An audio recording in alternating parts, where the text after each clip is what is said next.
आने वाले 50 सालों में चीन 1-2 नहीं बल्कि 6 युद्ध लड़ेगा और पहला युद्ध चीन इसी साल 2020 में लड़ेगा। यह दावा खुद चीन की अखबार चाइना डेली ने अपने ही देश के वॉर कैलेंडर के नाम से जारी किए गए एक रिपोर्ट के आधार पर कही है। इस कैलेंडर में पूरी डिटेल दी गई है कि चाइना अगले 50 सालों में किन देशों के साथ और कितनी बार युद्ध करेगा। हालांकि रिपोर्ट का दावा यह है कि इस साल चीन ताइवान के साथ एक बड़ा युद्ध कर सकता है, क्योंकि 12,000 मिसाइलों की तैनाती चीन ने ताइवान की तरफ करके रखी है। वैसे देखा जाए तो एशिया के अंदर कोरोना वायरस के बीच में एक बड़े युद्ध का माहौल बन चुका है और यह युद्ध चीन और अमेरिका के बीच में भी हो सकता है, या फिर चीन और ताइवान के साथ में भी हो सकता है, या फिर यह युद्ध चीन और भारत के बीच में भी हो सकता है। लेकिन इतने बिगड़ते माहौल के बीच में ताइवान को लेकर अब फ्रांस की भी एंट्री हो चुकी है और फ्रांस की एंट्री होते ही मामला कुछ ऐसा बिगड़ गया कि चीन और फ्रांस दोनों ने ही एक दूसरे को बड़ी और गंभीर चेतावनी दे दी है। दरअसल मामला कुछ ऐसा है कि ताइवान ने चीन की तरफ से युद्ध के खतरे को देखते हुए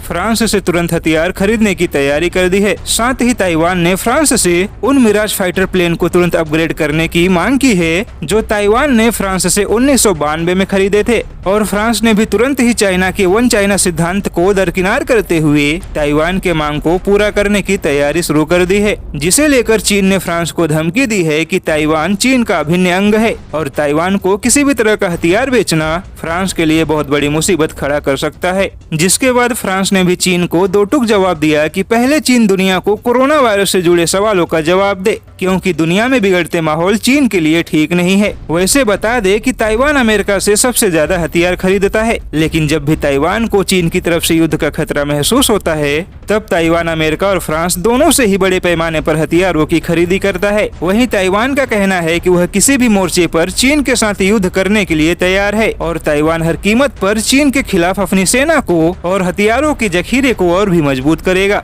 ऐसे में संभव है कि 2020 में दुनिया कोरोना वायरस के बाद एक बड़े युद्ध को भी देख सकती है।